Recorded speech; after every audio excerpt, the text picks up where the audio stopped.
Endi yoz keldi, svetni oshirdingiz. Shuncha xalq limitni yo'qoting deb sizdan iltijo qilib so'rayapti. Hamma bironta insonni tinglamadingiz. Bu meni rahmat, tinglamadingiz. Mayli, buni ham bir javob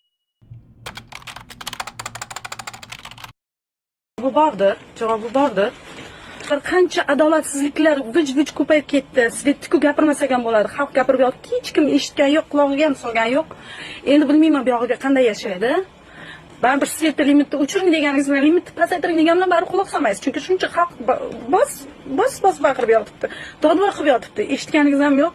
Yer tagida e'lon qilmasa bilaman deysiz. Qani shu? Qani o'sha yer tagidagi e'lon qilmasiz? Oldingizdagi mana bir ko'rib bo'lib turgan narsani ko'rib turib yo ko'rmaslikka olyapsiz. Yoki bo'lmasa o'zingiz chiqarganmisiz shu qarorni? Shu davlat rahbarisiz, siz mas'uliyatni bo'yningizga olib prezident bo'lgansiz. Sizdan boshqa hech kimda hech qaysi davlat sohangiz mana hech qaysi bir ombudsman deysizmi, prokuror deysizmi, SMK uchun jinoyat sodir bo'lsa, gina ko'rib chiqaman, bo'lmasa yo'q deydi. Короче, adolat umuman qolmagan, kimga borishimni ham bilmayman. Faqat sizdan so'rayman, Allohdan so'rayman birinchi o'rinda, faqat sizdan so'rayman, lekin bu narsa